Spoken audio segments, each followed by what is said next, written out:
Bom dia, boa tarde, boa noite, pessoal. Tudo bem com vocês? Espero de coração que sim.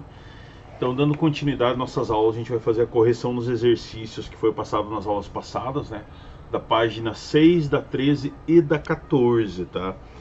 Então, lá na página 6, que são os exercícios remetentes aos modelos cosmológicos, nós temos o seguinte, ó, o número 1 ele diz o seguinte: como você diria que surgiram as primeiras ideias sobre o universo, tá?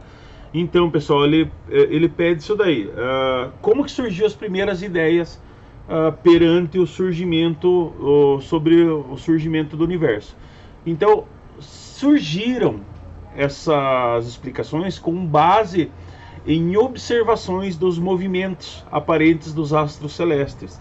O que nós conseguimos ver à noite, a nossa abóbada celeste, que a gente vê que vai mudando com o passar dos dias, com o passar das horas, muda a posição do Sol, a noite, das estrelas, da Lua. Então elas surgiram com base nessas simples observações, tá?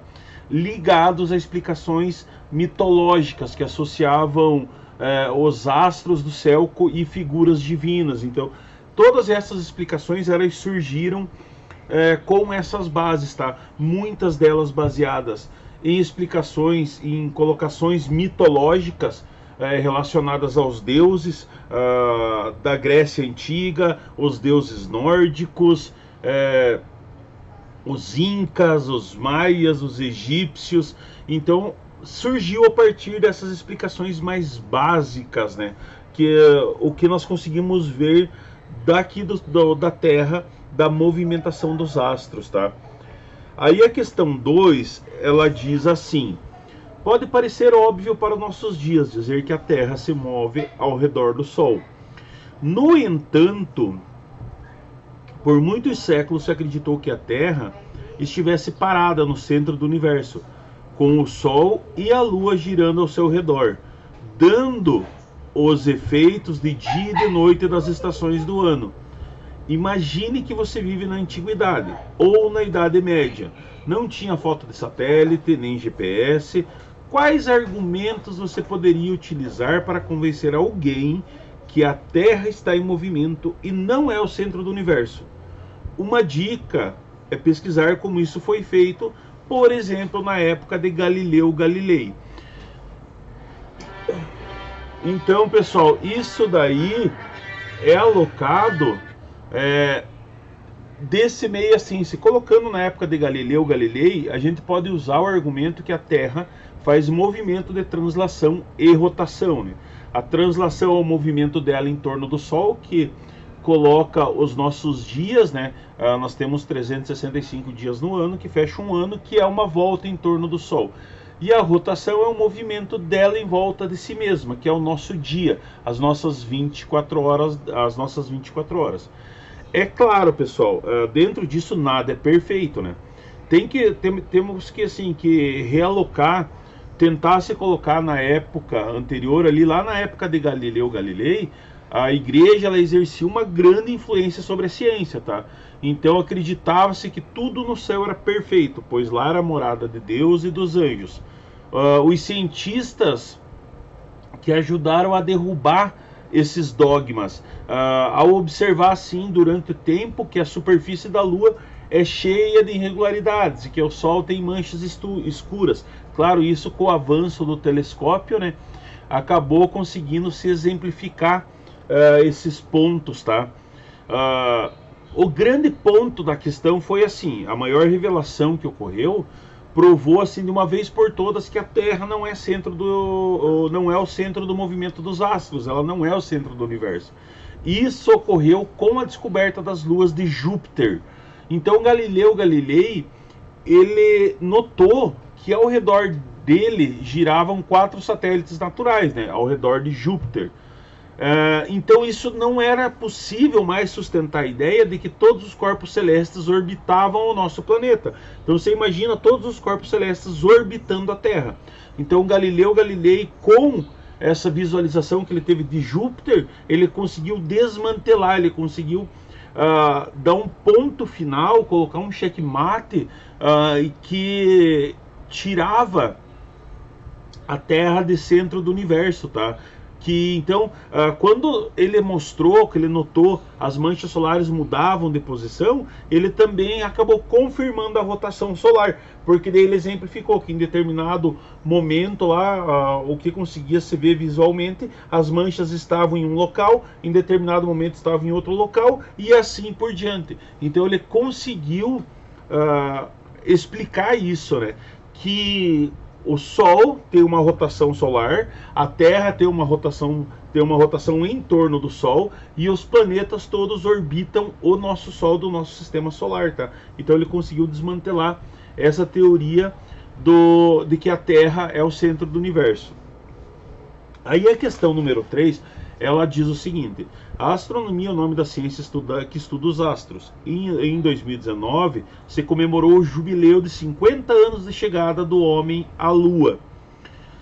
O objetivo tanto da ciência quanto da data é possibilitar mudanças na nossa maneira de ver o mundo, o universo e a nós mesmos. Como isso é possível? Debata com seus colegas e escreva a sua resposta. É claro que agora no momento você não consegue debater isso em sala de aula, né, nem debater com os colegas para conseguir cada um colocar a sua resposta da melhor forma que é exemplificada. Mas assim, a gente pode levantar que do ponto de vista das descobertas astronômicas, elas mostraram assim que nós somos um grão de areia em um universo infinito, tá? Que não foi totalmente mensurável em seu tamanho. Se estima, é claro, que o universo possua cerca de 100 trilhões de estrelas, tá? Dentro dessas estrelas você tem os 100 trilhões de astros que orbitam essas estrelas. Então, mas não tem ele não foi totalmente mensurado para falar o universo tem tal tamanho. E isso não se chegou a um cálculo preciso para afirmar essa colocação, tá? Então, como outrora os nossos antepassados acreditavam que além disso os conhecimentos das forças gravitacionais e influências do átomo era muito relevante, tá? E dentro disso nós temos assim a exploração do espaço em busca de locais habitáveis. Então isso serviu assim, a saída do homem à Lua, ele serviu para mostrar para a ciência e para o ser humano que nada é impossível, tá? Quando você tem uma vontade aliada a um propósito. Então, claro que nós temos vários problemas para resolver quanto às viagens espaciais, né? O principal deles é a forma de combustível que os foguetes demandam uma quantidade muito grande de combustível e nós não temos ainda uma forma eficaz de armazenar esse combustível ou de encontrar um combustível que não ocupe um volume tão grande, tá? Então isso que eu acharia interessante se colocar dentro dessas descobertas astronômicas, né, que levaram que levou o ser humano a enxergar o universo com outros olhos e a verificar a existência de vários outros astros e várias outras estrelas dentro das galáxias como um todo, tá, pessoal? A número 4, a ciência ela não é produzida alheia às questões de cada sociedade e época. Um exemplo foi a predominância do modelo ptolomaico durante a Idade Média, bem como críticas e oposições a outras propostas, porque as religiões cristãs, por exemplo, defendiam o modelo geocêntrico de Ptolomeu. Então, assim, pessoal, naquela época, assim, esse modelo era defendido sobre o ponto de vista dominante na época, o teológico, tá? Então, como a igreja tinha uma grande influência no meio científico, ele era defendido desse ponto aí. Era o que a igreja pregava e o que ela defendia, tá? E o pessoal aceitava toda essa boa colocação, porque era o que tinha como ciência na época, tá? Então, como o grande nome que se dava, como a grande força era a igreja, as ideias teológicas elas caíam muito bem para a população, tá? Então, com base nisso, o argumento de que Deus criou o homem como a sua imagem e semelhança para governar o universo, o ser humano, assim como a Terra, seria o próprio centro do universo. Então ele acabava assim na época, isso defendia bem o modelo geocêntrico de Ptolomeu, porque ele se apoiava nas colocações teológicas, né? E a igreja defendia isso como verídico. Então acabava centralizando isso e a população aceitava de bom grado, né? Porque era o que era colocado e você tinha muito pouca pesquisa em torno disso. E o que tinha de pesquisa não era aceito pela comunidade científica e muito menos pela igreja, que era a grande força que controlava tudo, tá? A número 5. A número 5 diz o seguinte, ó, lê as afirmativas a seguir e marque V para verdadeiro e F para falso. A letra A, ela diz o seguinte, na antiguidade o modelo típico era da Terra em repouso no centro do universo. Verdadeiro, era isso que era colocado, a Terra como centro do universo. Letra B. O modelo cosmológico de Ptolomeu deixou de ser utilizado por atrapalhar as navegações. Falsa, tá?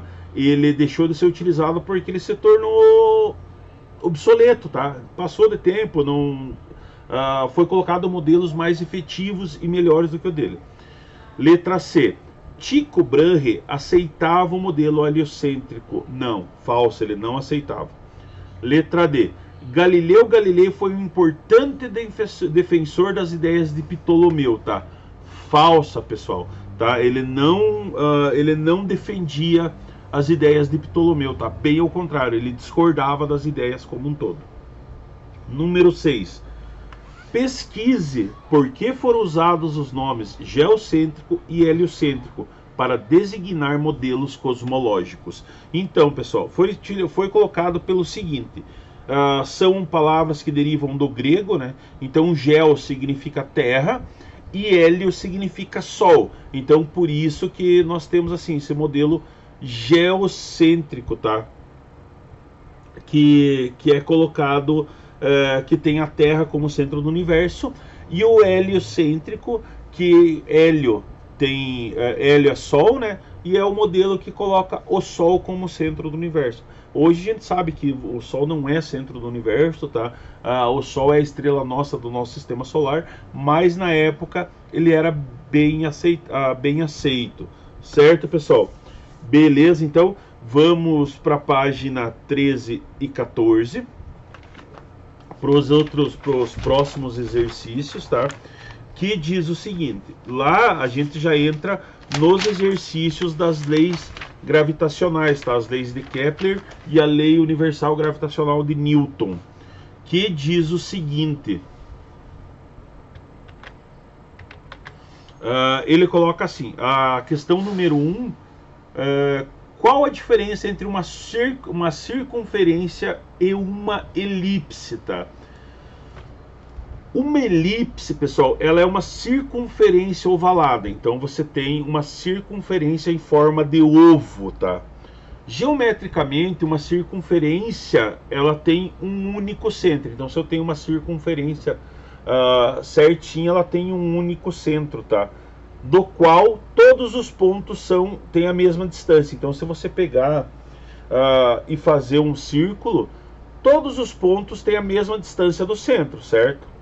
Correto, beleza? Uma elipse, ela tem dois centros, tá? Que são chamados de foco. Esse foco é a soma da distância de um ponto da elipse até esses dois centros, que é igual para qualquer ponto da elipse. Então a circunferência é um caso particular de elipse, onde os focos são coincidentes. Eles coincidem com a mesma distância, tá? Desse meio. Número 2. Como se chama a posição mais próxima a ser ocupada pelo planeta em relação ao Sol? E a posição mais afastada. Então vamos lá, pessoal. Eu não sei se vocês vão conseguir ver bem certinho ali. Vão conseguir visualizar bem a imagem. Mas lá na apostila de vocês, na página 3, o exercício 3, tem bem certinho aquela imagem ali.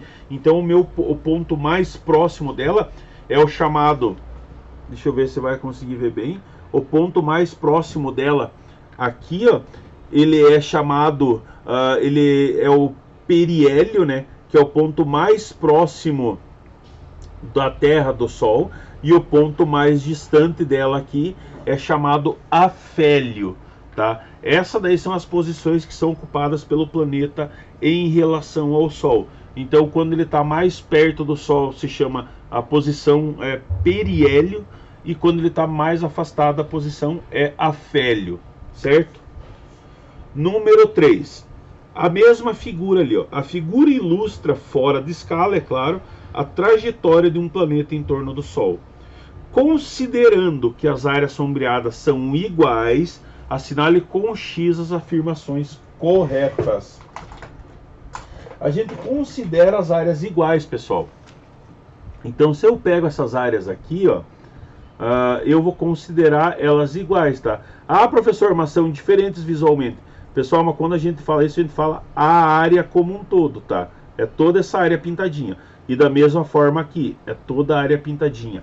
A área que ela pega é a mesma, tá? É o mesmo tamanho. Então ele diz assim, assinale as afirmações corretas. O tempo que o planeta leva para percorrer o arco 1 é igual ao tempo que ele leva para percorrer o arco 2? Sim, é o mesmo tempo, porque isso exemplifica a segunda lei de Kepler, tá? Ele coloca a segunda lei do meio, porque segundo a segunda lei de Kepler, se as áreas 1 e 2 são iguais, o planeta leva o mesmo tempo para percorrer os pontos 1 e 2, tá? 2. O tempo que o planeta leva para percorrer o arco 1 é menor que ele leva para percorrer o arco 2? É falsa, né, pessoal? Porque se a segunda lei de Kepler fala que o tempo é o mesmo, então ele não pode se levar em conta o tempo menor para percorrer o arco 2 do que o arco 1. Ele demora o mesmo tempo para percorrer os dois arcos. O tempo que o planeta leva para percorrer o arco 1 é maior que o tempo que ele leva para percorrer o arco 2? Falsa também, gente, porque ele leva o mesmo tempo.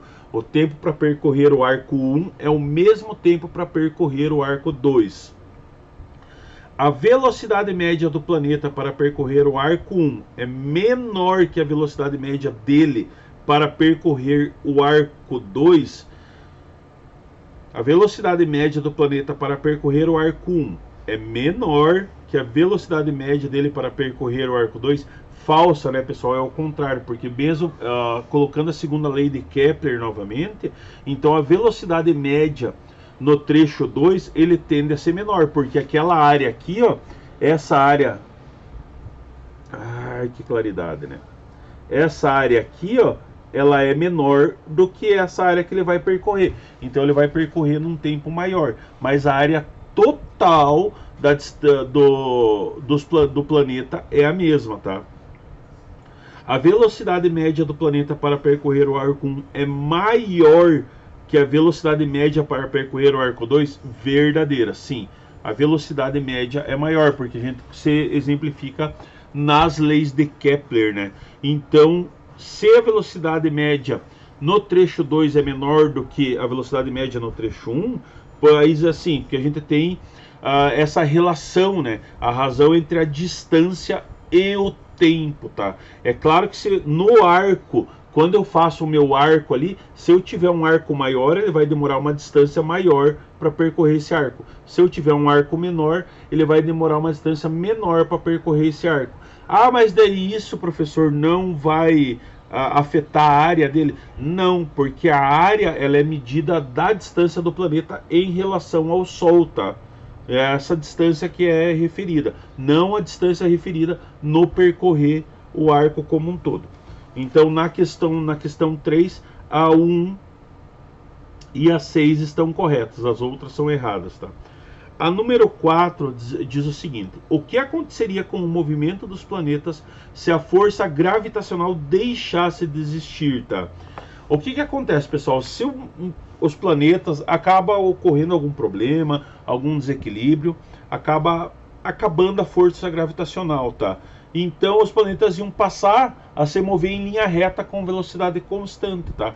Ou a Terra, por exemplo, se ocorresse algum problema na força gravitacional, eu tenho o Sol aqui, em vez dela percorrer essa distância, essa elipse em torno do Sol, ela ia se desprender e ia continuar em linha reta, tá? Com velocidade constante, e iria se afastar do Sol. Se fosse outro movimento contrário, ela ia passar pelo Sol pela outra direção e ia continuar movimento constante também, tá? Porque é essa força gravitacional que mantém a estabilidade de a Terra fazer essa elipse em torno do Sol, da mesma forma que a força gravitacional que mantém a Terra na órbita, a Lua na órbita da Terra, tá?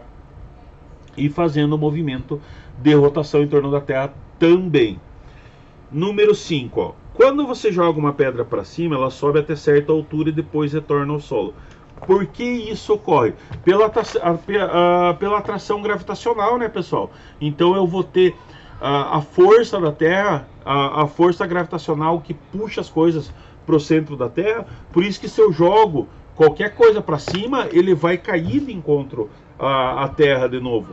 Qualquer objeto que eu pegar ou largar ele em alguma posição, ele vai ser atraído para a Terra.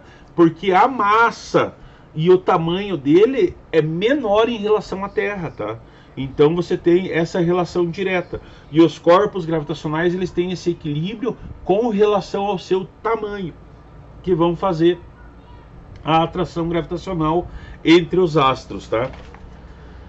Número 6. Dois planetas atraem-se segundo uma força F. Se a distância entre os dois planetas aumentar, o que vai ocorrer com a força F entre eles? Então eu tenho dois planetas, tá? Eles estão em equilíbrio ali. Esse planeta puxa esse planeta para cá e esse planeta puxa esse planeta para cá. Como as forças são iguais, eles se equiparam e eles se mantêm nessa órbita estável. Se a distância entre eles aumenta, a força gravitacional vai aumentar também. Então eles vão, a força gravitacional vai diminuir, tá? Desculpa. Então eles vão continuar se afastando, tá? Porque a força gravitacional, ela é relativa à força do outro corpo também. Então se eu tenho as massas desse corpo, elas vão se igualar aqui. Se eu afastar eles, elas vão diminuir também, tá? Até chegar a um ponto, se esse afastamento continuar, até chegar a um ponto que não exista mais ação gravitacional entre eles, certo? Número 7, tá? No número 7 ele mostra aquela tabelinha que diz o seguinte, ó, a tabela a seguir apresenta informações referentes ao período de translação e o raio de órbita dos planetas do Sistema Solar. Observe que os planetas que estão mais próximos ao Sol executam uma volta em um intervalo de tempo menor. Aí ele diz assim, use uma calculadora e complete a última lacuna da tabela, aplicando a terceira lei de Kepler. Utilize as regras de arredondamento para a terceira casa decimal. Então arredonda a terceira casa decimal, tá? E daí a tabela me mostra assim, ó. O planeta Mercúrio, tá? Ele é o mais próximo do Sol. E dele diz ali, período de translação em tempo no ano, tá? 0.241. O raio da órbita que ele faz ali, 0.387. Aí, segundo a terceira lei de Kepler, eu tenho a relação entre tempo ao quadrado e raio ao cubo, né? Então, o que eu vou fazer ali? Eles vão ser divididos, que vai dar 1000 ali. E daí eu coloquei todos os valores ali deles ali em sequência para vocês, para correção nos exercícios, mas a gente nota assim que os dados eles são muito parecidos, tá? Você pega lá Vênus dá 1000, Terra dá 1000, Marte dá 0,998, Júpiter dá 1000, dá 1005, Saturno dá 0.990, Urano 0.999. Então esses resultados são praticamente iguais, tá? Como os dados são compostos de valores aproximados, a gente tem que levar em consideração o quê? Que a razão do quadrado do período e o cubo do raio vão resultar em valores que não são bem exatos, tá? Mas eles validam a lei, que todos os corpos eles têm essa rotação em torno do Sol e eles se equiparam, né? Eles se equilibram de acordo com isso, de acordo com a terceira lei de Kepler, tá? Que é aquela relação entre a distância de um planeta em relação ao Sol. Então é claro que planetas mais próximos fazem essa rotação mais rápida e planetas mais distantes demoram um pouco mais, tá? Mas o tempo ele é calculado como um todo. Então você consegue assim, lá na letra A da 7, que diz o seguinte: observando os resultados da última coluna, podemos afirmar que eles estão de acordo com a terceira lei de Kepler. Sim, porque esses valores aproximados são essa razão entre o quadrado e o período do cubo, tá?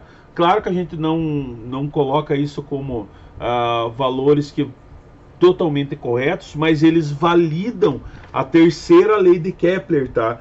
Que você coloca essa distância entre os astros e o período de translação deles em torno do Sol. Letra B. Por que os planetas que estão mais próximos ao Sol apresentam menor período de translação, tá? Porque o raio deles, pessoal, é menor. Por isso, então consequentemente a distância percorrida é menor. Então eu tenho o Sol aqui e eu tenho o Mercúrio aqui, o raio dele de translação em torno do Sol é menor também. Se eu pegar Júpiter, Saturno, que está mais distante, o raio de translação vai ser maior, tá?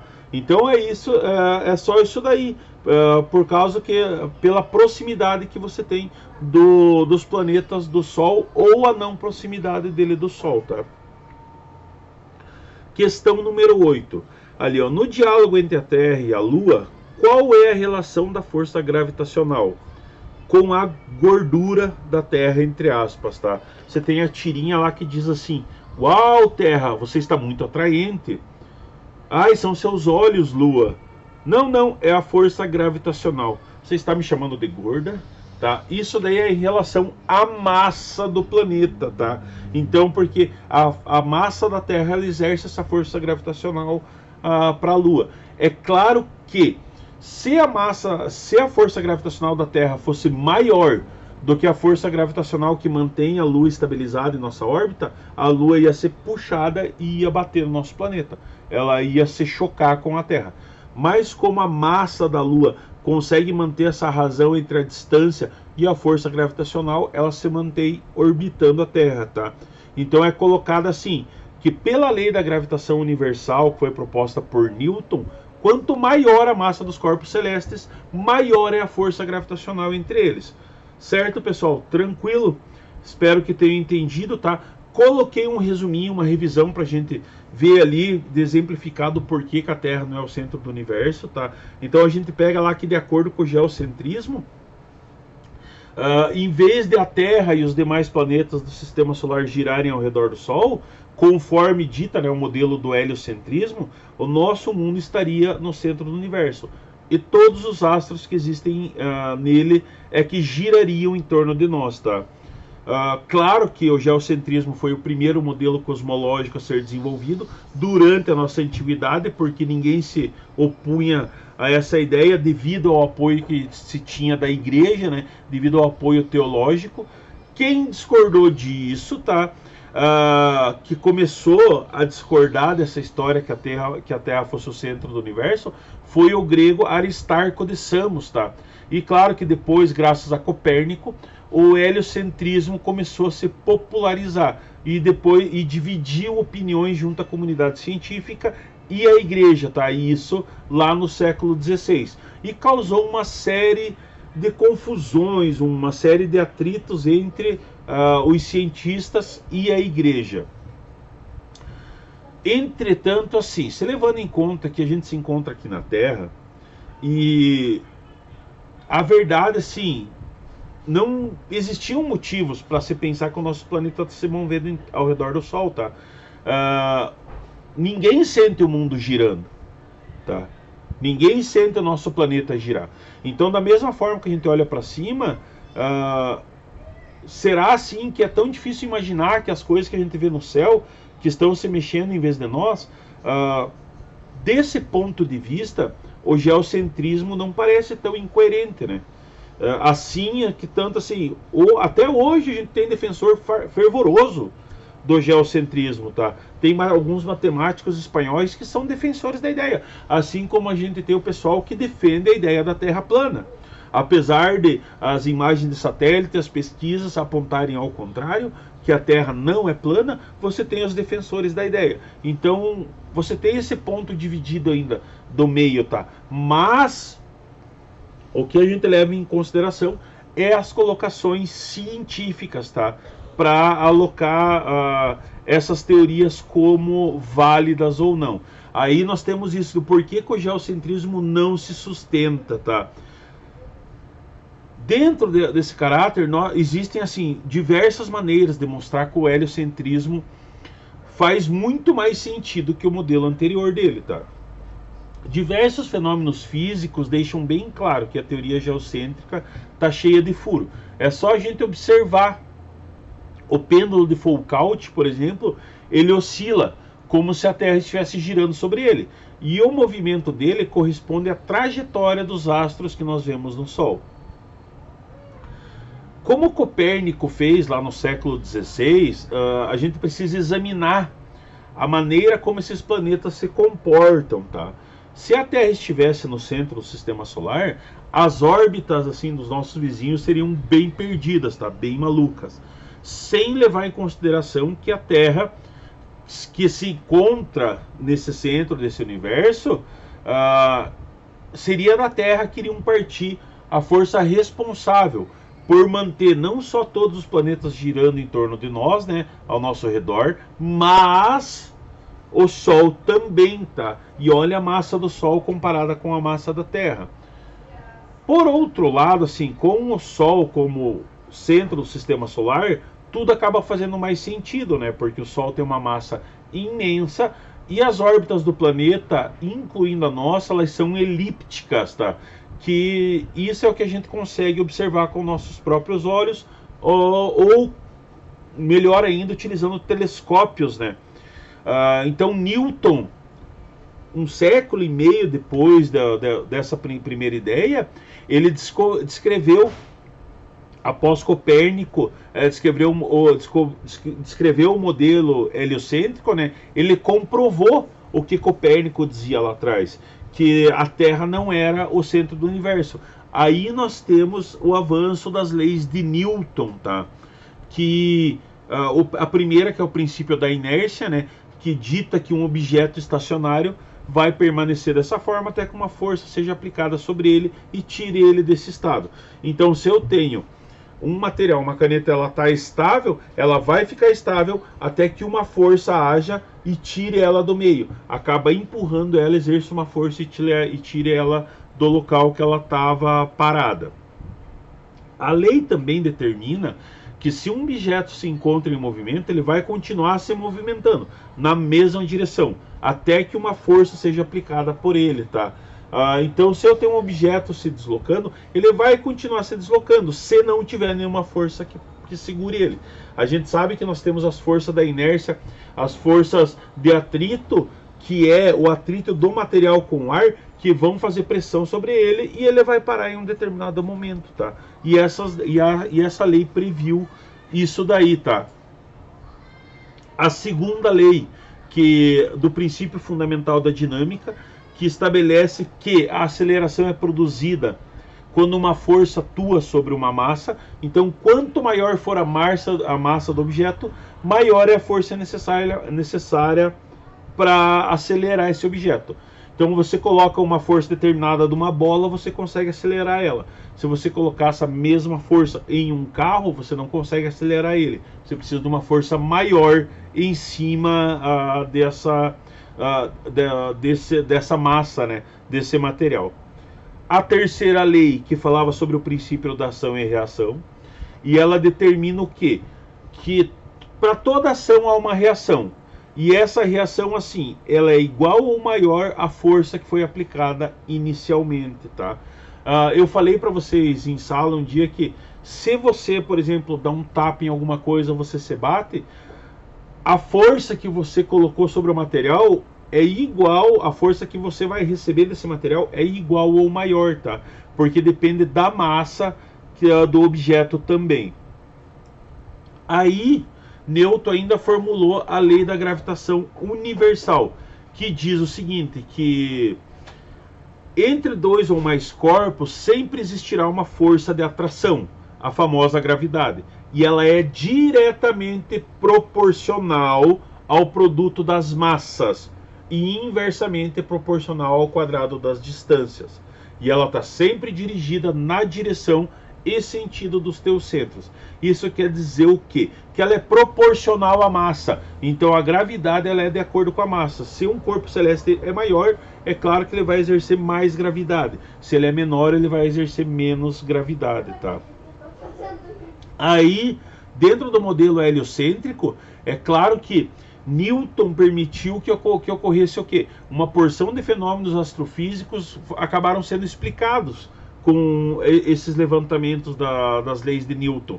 As trajetórias dos cometas, a existência da maré, que é influenciada diretamente pela Lua, os equinócios, né, de verão e do inverno, as órbitas do planeta e a forma que elas percorrem em torno do Sol. E elas explicam também a razão para os gases quentes das estrelas se manterem juntos, tá? Em vez deles se dissipar, por exemplo, a nossa atmosfera. Por que a nossa atmosfera ela fica estável? Porque nós temos essa ação gravitacional que mantém toda a atmosfera próxima da Terra. Se não tivesse essa força, esses gases iriam se dissipar para o universo e não conseguiria colocar essa estabilidade atmosférica, no caso a nossa, da forma que nós utilizamos, tá? E isso só se mantém com o movimento da Terra em torno de si e o movimento da Terra em torno do Sol, tá? Então, dentro disso, a posição e velocidade são ideias bem subjetivas, tá? Fisicamente falando, assim, não tem uma forma de determinar diretamente onde nós nos encontramos ou a velocidade com a qual nos deslocamos, tá? Através de qualquer tipo de experimento. A gente faz essa relação de acordo com outros corpos, porque passando a ver assim outros corpos, passando por nós, né? Quando nós estamos nos deslocando, a gente só consegue medir a nossa velocidade relativa em respeito àquele objeto que está parado. Então a aceleração ela não é subjetiva, a aceleração ela pode ser facilmente medida. Então você consegue ser proporcional à aceleração, né? Você consegue medir ela com uma facilidade muito grande, tá? Claro que a gente não consegue sentir a Terra se movendo, né? Girando, e nós não sentimos esse movimento em torno do Sol. A gente só vê que você tem a transição do dia e noite e essa passagem que ocorre, que a gente utiliza os anos para medir, né, as rotações que nós damos em torno do Sol. Então você tem ela não se move, mas ela faz círculos, né? Essa viagem em círculos ela requer aceleração. A gente sabe que o impulso que a gente sente quando aumentando, sabe que existe um impulso assim, quando aumentamos a velocidade ou freamos um carro, tá? Porque daí você tem aquela ação da aceleração. Quando você está acelerando, você se prende, porque a ação gravitacional, a força do atrito, ela vai fazer força em cima do teu corpo. Quando você freia e segura, ela vai jogar você para frente. Então isso é aceleração, tá? Que foi explicado por Newton nas leis dele, tá? As marés elas servem para apoiar o modelo heliocêntrico também, porque se a Terra estivesse completamente parada no espaço, não ia existir aceleração. Então a gente não ia ter as marés lunares e solares, né? A gente não ia ter as maré alta e maré baixa, tá? Quando a gente pega o Sol, como assim, começando pelo Sol, como o nosso planeta tem um formato relativamente esférico, só um pouquinho achatado nos polos, né? Sempre vai ter uma faixa da Terra que ficará a cerca de 6,4 mil quilômetros mais próximo mais próximo do Sol, né? Porque é a rotação que ela faz. E girando um pouco mais devagar do que os polos, tá? Então, ela gira um pouquinho mais rápido nos polos e um pouquinho mais devagar no centro. Sendo assim, o que acontece? O Sol exerce mais atração nas regiões cobertas por massas oceânicas, porque elas ficam na faixa do planeta gerando a maré alta, tá? E é onde ocorre aquela a aceleração um pouquinho menor, então ele vai sofrer uma maior atração gravitacional. Então, ao mesmo tempo que ocorre em uma face do planeta a maré alta, na outra face ocorre a maré baixa, porque a força gravitacional joga para lá, né? Então, se ele está fazendo esse movimento de rotação, quando eu faço isso, ele joga a força para lá, ou seja, o Sol acaba puxando essas marés para lá, que é a minha maré alta, que é colocada nesse lado do planeta. Ao mesmo tempo que do outro lado do planeta, você vai ter a maré baixa, né? Ao mesmo tempo, em tempos simultâneos. E quando faz a rotação, o movimento é o mesmo. Onde era maré baixa se torna maré alta, e ao contrário também acontece, né? Onde era maré alta se torna maré baixa, tá? O mesmo acontece entre a Lua e a Terra, resultando de marés mais intensas ainda, porque a Lua está muito mais próxima à Terra do que o Sol, né? Mas assim, a percepção do movimento, apesar assim do nosso planeta não se mover tanto como a Lua, né? A Lua se move mais. Os pequenos círculos que são realizados pela Terra, ela serve para balancear a força gravitacional dos grandes círculos que são feitos pela Lua. Então a Lua gira mais rápido do que a Terra. Então essa força centrífuga, né, que a Lua exerce é bem forte para a Terra. Forte o suficiente para equilibrar essa atração da Terra, que tem uma massa bem maior e gira e faz círculos mais lentos, né? Círculos mais pequenos em torno dela mesma, e compensa essa força de atração sobre a Lua e a Terra, tá?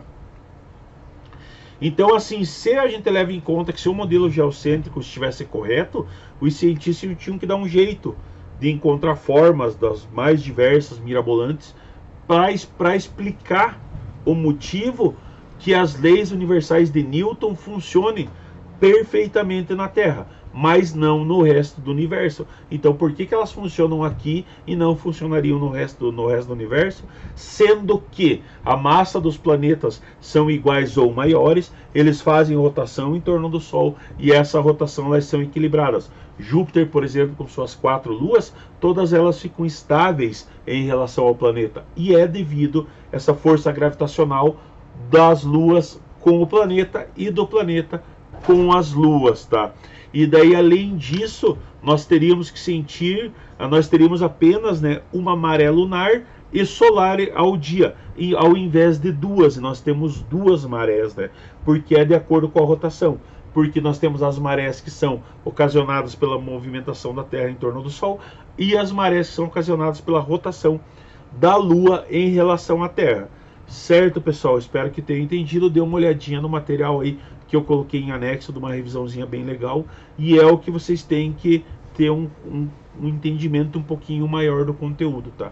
Um grande beijo, um abraço e até a próxima aula.